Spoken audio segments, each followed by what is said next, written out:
two things, right? When we talk about fruit, one, seeded fruit, Yep. because you and I were talking about seeded grapes. Yeah. And if you can find the seeded grapes, you eat the seeded grapes. Right.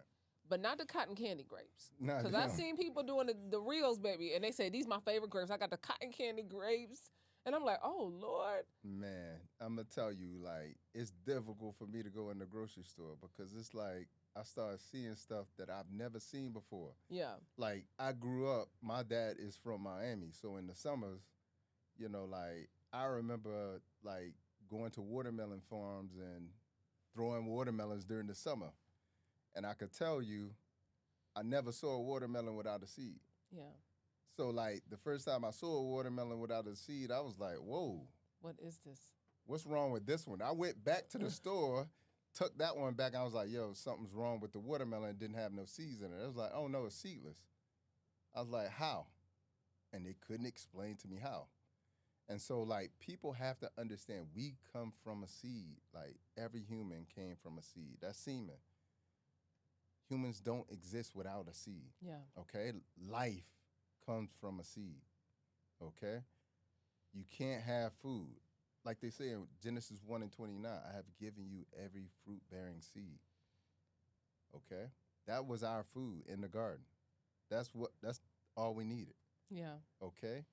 So to go from a divine space of not only I give you this seed, I give you this seed one time and it's going to produce for you for a lifetime and generations. Your grandchildren will have this mango, okay, and this tree that I have in the backyard.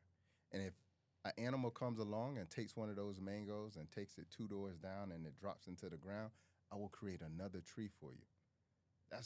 That's divinity working for us. Yeah. So we have to understand what a seed is. That's God giving us abundance. That's God giving, like when you have your children from a seed, now your children can have children. And now their children can have children. It's the same process with food. It's no different. So that's the source and the sign of life that people just don't understand. But this is also part of the abomination and the disconnection that they've given us very slowly over time. So first the seeds were there, but they were white seeds in a watermelon. And you saw it and you said, well, I mean, it's still seeds.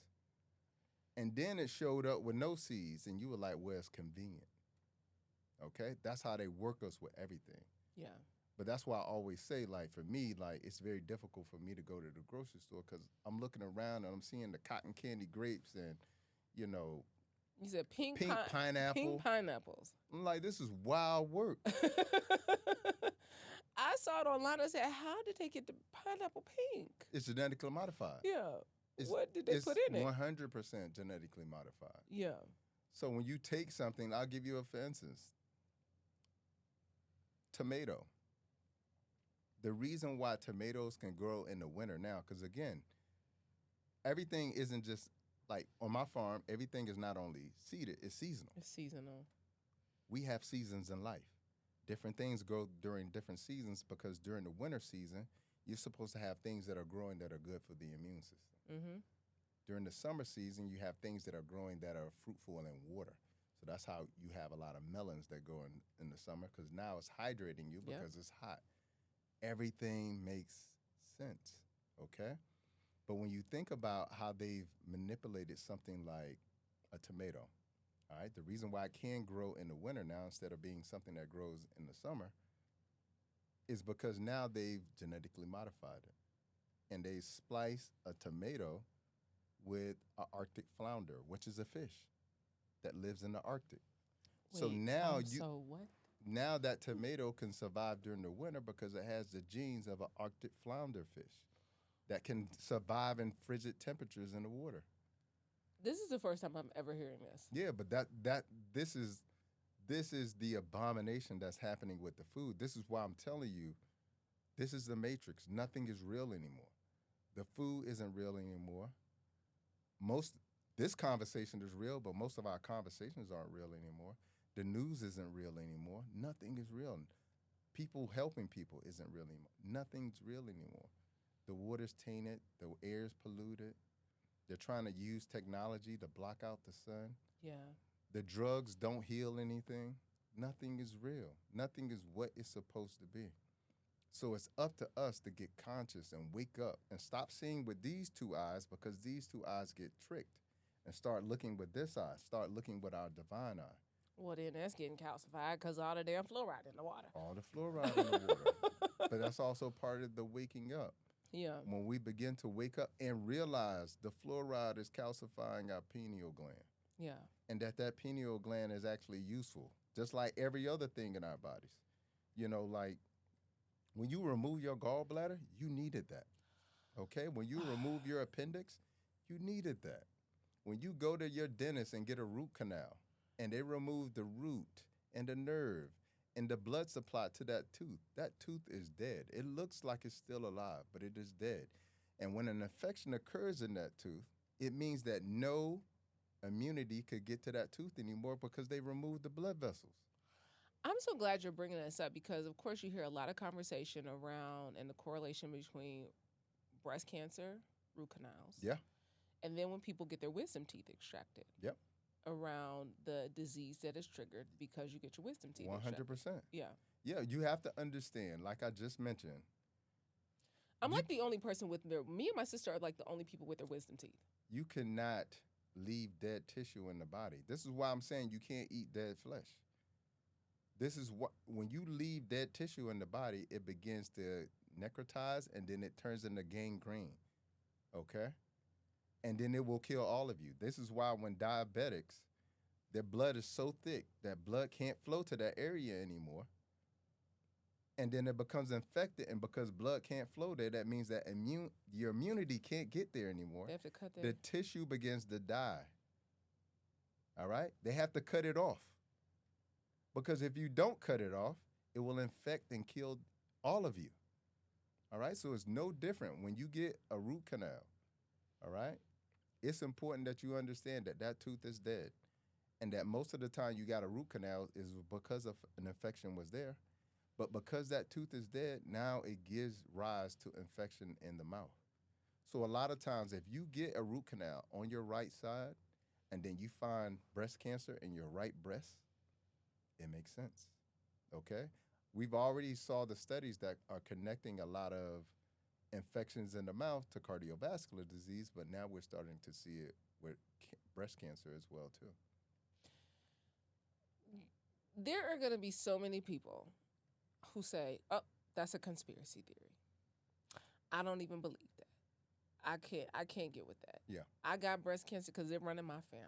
Yeah. I got breast cancer because I got cancer because my grandmama, and I got hypertension because my grandmother." What do you say about that? I think it's a cop-out. I think it's people willing to compromise themselves because it's easier when your doctor tells you something simple. And I'll tell you, the number one cause of death for cardiologists is heart disease. Mm. That's the number one cause of death for somebody who treats heart disease, is heart disease.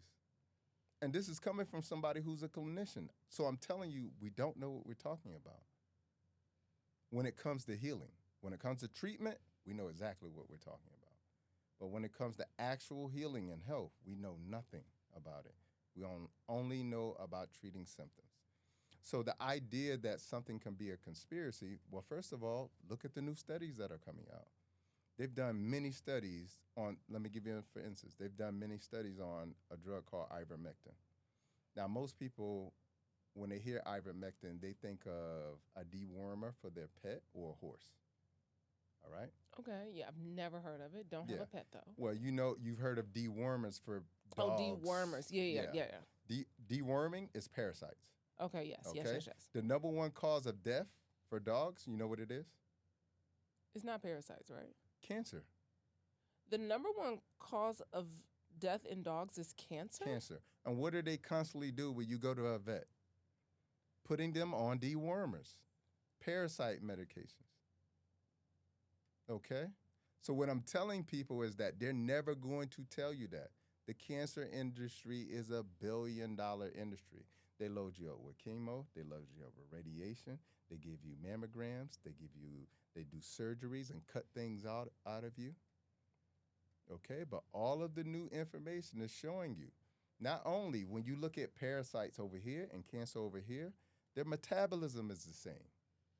Okay, and let me explain what I mean by that. When you look at a healthy cell, we metabolize using glucose, using cellular respiration, meaning we need oxygen, okay, to metabolize and make energy.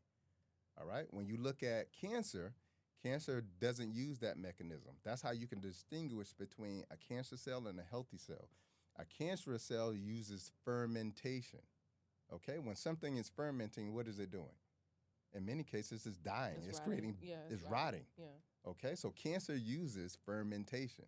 It does not use what a healthy cell uses. It also uses a lot of glutamate, okay, which is an amino acid. And guess what else uses that same metabolic pathway of glutamate? Parasites. They cannot function without it. All right, so that's why they've done the studies with ivermectin in a lot of dogs, a lot of horses, but also now humans now, and they're showing you that when you put somebody who has cancer on ivermectin, it starts to kill off the cancer. So is the cancer cancer, or is it cancer and parasites, or is it just parasites? Wow.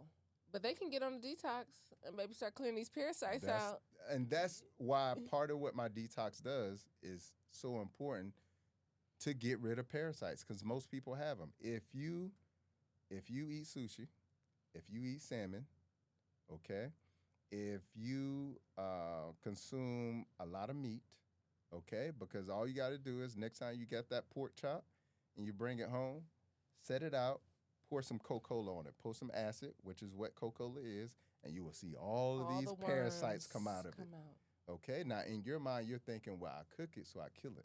No, they ball up and then they expand out. Not only that, heat doesn't kill the eggs that they lay. So the eggs that are in the meat, you might have killed some of the parasites, but you didn't kill the eggs. So when they go in your body, you're still getting parasites. So this is why. And then they're hatching in your pancreas. Yeah, they're hatching in your gut, and then they're just going to every part of the body. I mean, I had somebody I was working with had cancer in the neck. If that blessed you, trust me, you've only scratched the surface. There's so much more wisdom, truth, and transformation waiting in the full conversation. Click the link in the caption below to watch the entire interview, and don't forget to like, comment, and subscribe so you never miss an episode of Vault Empowers Talks.